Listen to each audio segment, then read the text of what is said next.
Hello friends, most welcome है एक बार आपका फिर से आपके अपने इस यूट्यूब चैनल पर। तो दोस्तों, जैसा कि कल 30 मार्च की हम लोग धुआंधार तैयारी कर रहे हैं, चला भी रहे हैं क्लास, तो बिना टाइम वेस्ट किए हम आपको आज का मोस्ट सेंट्रल आइडिया देने वाले हैं। 30 मार्च पेपर का जो सेंट्रल आइडिया है और पार्ट का नाम है कीपिंग क्वाइट। क्लियर जी, कीपिंग क्वाइट है और मात्र एक बार आप तैयार कर लीजिए इसको, मात्र आप एक बार तैयार कर लीजिए। आपका सेंट्रल आइडिया 4 नंबर का आपका पक्का रखा गया है। तो बिना टाइम वेस्ट किए हम आपको शुरू करेंगे आज का सेंट्रल आइडिया। तो दोस्त, अगर आप हमारे साथ लास्ट तक बने रहिएगा। अगर आपको वीडियो पसंद आता है तो एक लाइक कीजिएगा और चैनल पर पहली बार जुड़े हैं एक सब्सक्राइब जरूर कीजिएगा, उसके साथ बेल आइकन ऑल प्रेस जरूर कीजिएगा, ताकि ऐसे ही नॉलेजफुल वीडियो की नोटिफिकेशन हम आपको ऐसे ही बराबर देते रहे। ठीक है फ्रेंड्स, तो बिना टाइम वेस्ट किए लीजिए भाई आज की सेंट्रल आइडिया। और आज की सेंट्रल आइडिया और भी बेहतरीन है, क्योंकि एग्जाम के पॉइंट ऑफ व्यू से इसके भी आने की पूरी संभावना है। तो आप सेंट्रल आइडिया तैयार करते रहिए, कुछ भी आपको मिले, कहीं से नॉलेज मिले, आप उसको बस इकट्ठा कर लीजिए, क्योंकि एग्जाम कहीं से भी जो आपको क्वेश्चन उठा कर दे सकता है। लेकिन हमारे इस चैनल के माध्यम से आपको जितना भी चीज बताया जाएगा वो सारा चीज आपको एग्जाम में मिलने वाले हैं। अब वहां पर चॉइस आपकी होगी कि आपको करना कौन सा है। ठीक है फ्रेंड्स, तो चलिए भाई बिना टाइम वेस्ट किए ले लीजिए आज के सेंट्रल आइडिया का पूरी से पूरी तरह का आप अनुवाद ले लीजिए। तो इसमें कहा क्या रहा है कि इन कीपिंग क्वाइट, कहता है कि चैप्टर का नाम जो कीपिंग क्वाइट है, ठीक है, कह रहा है कि द पोएट डिमांड्स, जो लेखक है इन्होंने बताया है, उनकी डिमांड है, मांग है, दैट की द मैन्स एक्शन, की मनुष्यों के एक्शन को लेकर, उनके कार्य को लेकर। आज का मनुष्य जो इतने व्यस्त जीवन में हर तरह जो है उनको केवल भागना ही भागना है। कोई मनुष्य किसी मनुष्य से बात करना नहीं चाह रहा है, हर कोई अपने आप में ही बिजी रह रहा है। यहां तक कि अगर आप किसी पड़ोसी से अगर उसके पड़ोसी के बारे में पूछने जाएंगे तो वो व्यक्ति शायद उसके बारे में कुछ जानकारी बता सके। क्यों? क्योंकि आज का समय ही ऐसा चल रहा है कि कोई किसी के पास बात नहीं करना चाहता है, कोई किसी के पास रहना नहीं चाहता है।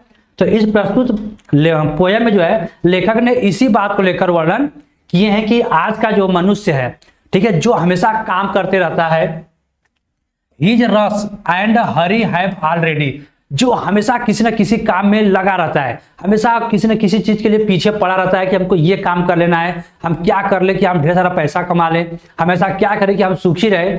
भैया ज्यादा पैसा उतना सुखी काम को लेकर हम क्या करें, हमारा स्वास्थ्य ही सही नहीं रहेगा। पैसा हम ज्यादा कमा ले, ज्यादा हम काम के पीछे पड़े रहे, एक समय ऐसा आएगा कि हमारा शरीर ही हमारा साथ नहीं देगा, तो वो पैसा एकदम बेकार है। तो प्रस्तुत पाठ में लेखक ने इन्हीं सब बातों का वर्णन किया है कि आज का मनुष्य, जो लेखक है वो डिमांड करते हैं मनुष्यों के एक्शन के ऊपर, उनके कार्य को लेकर, कि हिज रस, कि वो बहुत ही बिजी होता जा रहा है। मनुष्य, आज का मनुष्य एकदम व्यस्त होता जा रहा है, एंड हरी, और किसी काम के प्रति बहुत जल्दबाजी दिखा रहा है, have already caused much chaos and trouble in the world, और इस प्रकार से जल्दबाजी दिखाना, इस प्रकार से किसी कार्य के पीछे ही पड़े रहना, ये इस संसार में उन मनुष्यों के लिए बहुत ही दुखदाई साबित होने वाला है। अगर मनुष्य हमेशा काम ही करता रहा, अगर अपने शरीर को आराम नहीं देता है, रेस्ट नहीं लेता है, तो उस मनुष्य के लिए आगे चलकर बहुत ज्यादा दिक्कतों का सामना करना पड़ सकता है। तो लेखक बस यही बताना चाहता है कि वो मनुष्य जो हमेशा किसी कार्य के पीछे ही पड़े रहते हैं, आराम नहीं लेते हैं, तो उनको थोड़ा समय के लिए रुक जाना चाहिए, थोड़े समय के लिए आराम कर लेना चाहिए।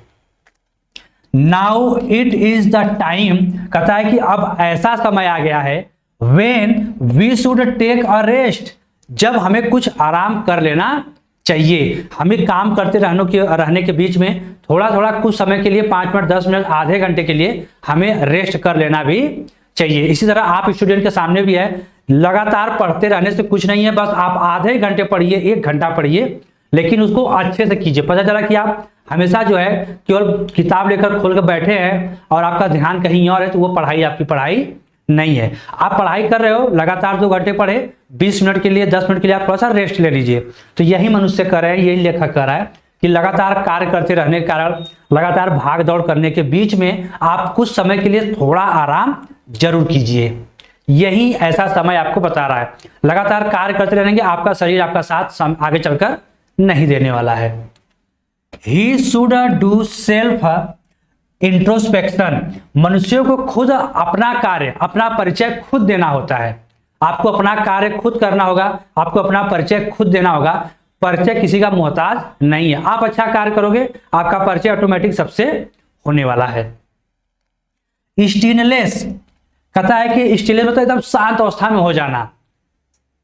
Does not mean total inactivity, तो अगर आप शांत हो बैठे हैं कुछ समय के लिए तो इसका मतलब ये नहीं है कि आप एकदम असाधारण हो गए हैं, आप बेकार हो गए हैं, नहीं। Stillness and silence will help man in creating a feeling of a mutual among human beings.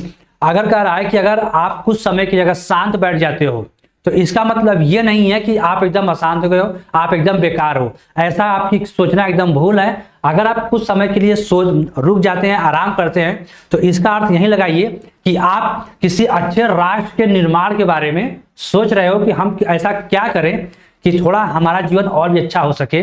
तो उसके लिए आपको थोड़ा सोचना पड़ेगा, उसके लिए आपको गहन विचार करना होगा कि हम आगे क्या करें, क्या प्लानिंग करें कि हम अपने फ्यूचर को और भी अच्छा कर सकते हैं। इसी प्रकार मनुष्यों को भी जो है हर चीज हर कार्य करते रहने के साथ साथ थोड़ा थोड़ा उनको रेस्ट भी ले लेना चाहिए। अब रेस्ट का मतलब ये नहीं कि हमेशा जाए सो जाए, रेस्ट का मतलब आगे की प्लानिंग करें, जो फ्यूचर में हमें करना है उस कार्य को लेकर हम थोड़ी प्लानिंग कर ले कि अब हम इस कार्य को अगर ऐसे करेंगे तो शायद जो ज्यादा दिन लगना है थोड़ा और कम दिन लगे। प्लानिंग का मतलब ये है, रेस्ट का मतलब आप इससे समझिएगा।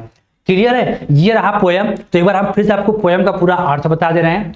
कह रहा है कि प्रस्तुत पाठ में पोयम में जो लेखक हैं उन्होंने मांग किया है, डिमांड किया है कि आज का मनुष्य जो अपने जीवन में व्यस्त है, भागा दौड़ कर रहा है, तो उसको बीच में थोड़े समय के लिए रेस्ट भी ले लेना चाहिए। रेस्ट लेने से मतलब है कि उन्हें जो है अपने कुछ कार्यों के प्रति कौन सा काम उन्हें करना है उसको लेकर थोड़ा प्लानिंग बनाए, उस कार्य को और बेटर कैसे कर सकते हैं, इस सभी चीजों के बारे में उन्हें सोचना होगा।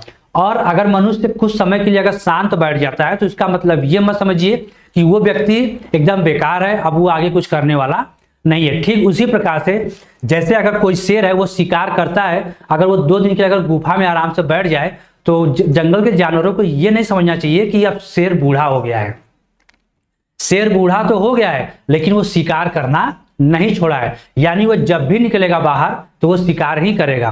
तो यदि अगर मनुष्य कुछ समय के लिए अगर शांत बैठ जाता है तो इसका अर्थ ये मत लगाइएगा कि वो मनुष्य एकदम बेकार है। इसका अर्थ ये भी सोचिए कि अगर वो मनुष्य कुछ समय के रेस्ट के बाद अगर उभर कर आता है तो शायद वो कोई और धमाल मचा सकता हो। ठीक है जी, तो आई होप कि वीडियो आपको ये पसंद आया होगा। अगर वीडियो पसंद आया तो एक लाइक कीजिए और चैनल के साथ हमारे जुड़े हैं, सब्सक्राइब नहीं किए हैं तो फटाफट एक सब्सक्राइब कर लीजिए। हम आपको ऐसे ही नॉलेजफुल वीडियो देते रहेंगे। और यदि इसके बाद अगर आपको लगता है कि सर एक सेंट्रल आइडिया और दे दीजिए तो हम आपको एक मोस्ट इंपॉर्टेंट सेंट्रल आइडिया और दे सकते हैं जो परीक्षा के पॉइंट ऑफ व्यू से शायद या हम लोगों के लिए सबके लिए जो है एक इंपॉर्टेंट साबित हो सकता है। ओके फ्रेंड्स, तो चलिए भाई हम किनारे हो जाते हैं। थोड़ा आप इसका स्क्रीनशॉट ले लीजिए, एक इसका स्क्रीनशॉट ले लीजिए और अपनी तैयारी जो है कल के पेपर की आप लगातार करते रहिएगा। किसी प्रकार की कोई इसमें ढिलाई मत कीजिए क्योंकि आपका पेपर आप कितना करते हो वो उसके ऊपर डिपेंड करता है। ठीक है जी, तो चलिए आज के लिए बस इतना ही अभी तक के लिए। नेक्स्ट सेशन में हम मिलते हैं नए टॉपिक के साथ। जय हिंद, जय भारत।